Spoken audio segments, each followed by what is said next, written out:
Assalamualaikum warahmatullahi wabarakatuh. Perkenalkan, nama saya Suci Jesman dari kelas studi kelayakan bisnis. Baiklah, di sini saya akan menjelaskan tentang aspek legal dan hukum. Yang pertama, legalitas pelaksanaan proyek. Dalam penyusunan studi kelayakan bisnis, analisis sisi yuridis sangat penting dilakukan. Hal ini untuk menghindari adanya proyek fiktif atau perusahaan-perusahaan yang beroperasi secara ilegal. Yang dimaksud dengan ilegal di sini misalnya apabila perusahaan tidak memiliki izin usaha atau proyek yang di bidang usahanya dilarang oleh Pemda atau negara atau wilayah setempat.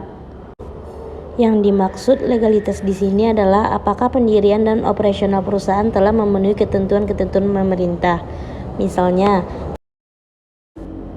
telah memiliki yang pertama pengesahan perusahaan untuk PT, yang kedua tanda daftar perusahaan, yang ketiga surat izin usaha perdagangan, yang keempat nomor pokok wajib pajak, yang kelima keanggotaan atau sertifikasi yang dikeluarkan oleh asosiasi.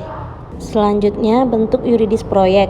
Terdapat beberapa bentuk usaha di Indonesia, yaitu yang pertama perusahaan perorangan, yang kedua firma, yang ketiga perusahaan komanditer, yang keempat perusahaan terbatas, yang kelima koperasi. Selanjutnya, lokasi tempat atau pelaksanaan proyek. Penelitian perihal lokasi ini lebih dititik beratkan pada perencanaan wilayah. Lokasi proyek harus disesuaikan dengan rencana wilayah yang ditetapkan oleh pemerintah. Berkaitan dengan waktu pelaksanaan bisnis, tinjauan aspek yuridis terhadap izin pelaksanaan proyek bisnis menjadi penting diteliti apakah semua izin masih berlaku dan izin-izin yang belum dimiliki harus dilengkapi terlebih dahulu atau minimal izin prinsip. Selanjutnya, kapan dan bagaimana proyek dilaksanakan. Waktu pelaksanaan berkaitan dengan waktu pelaksanaan bisnis. Tinjauan aspek yuridis terhadap izin pelaksanaan proyek bisnis menjadi penting diteliti. Apakah semua izin masih berlaku dan izin-izin yang belum dimiliki harus dilengkapi terlebih dahulu minimal izin prinsip. Selanjutnya, syarat pelaksanaan proyek.